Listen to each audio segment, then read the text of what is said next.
Unfortunately, Mohamedou Slahi is not with us. He cannot travel.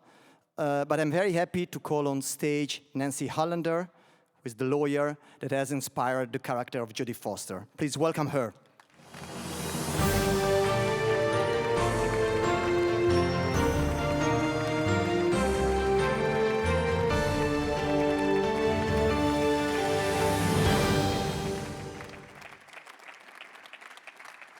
Welcome in Berlin.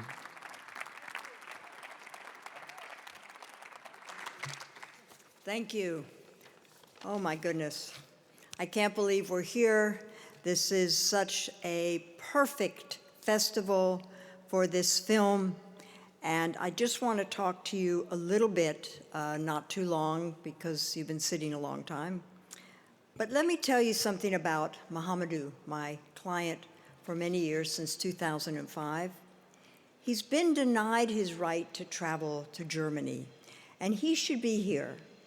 But instead, I'm here to tell you that he's been denied his right to unite with his family, his wife, Kitty, who's right here in front, and Kitty lives in Berlin. His and Kitty's son, Ahmed, was born here. He's 2 years old, and he should have his father with him. The immigration authority in Duisburg maintains that there are suspicions to block his visa, but the US spent $30 million investigating those suspicions and resolved to its satisfaction that he was an innocent man. They released him in 2016. Otherwise, the United States would not have released him. There are still approximately 30 men in Guantanamo, 40 altogether, but 30 or 33 who have not been released, who are being held in indefinite detention just like Mohamedou was. But let me go back just a little bit. I met Mohamedou in 2005.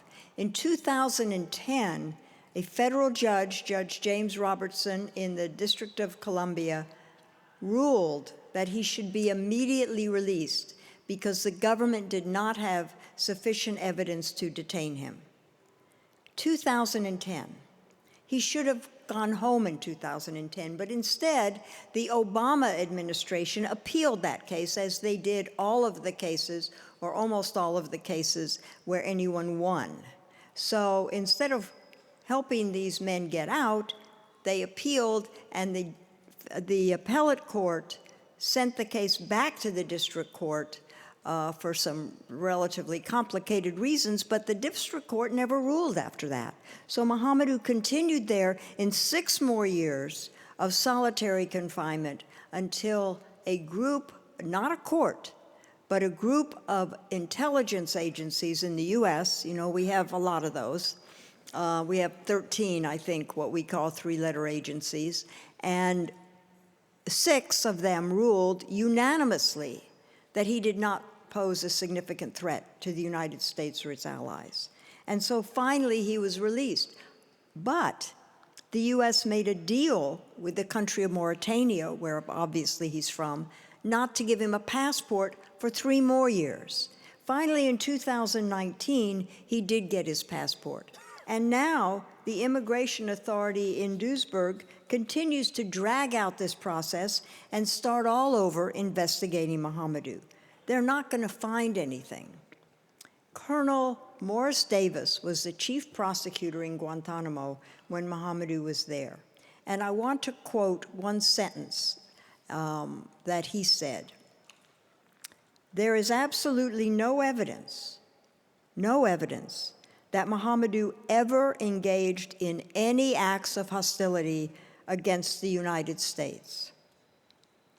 The immigration in Duisburg will find nothing different. This delay is really a continuation of the inhumane treatment and indefinite detention and punishment that Mohamedou has secured over 20 years.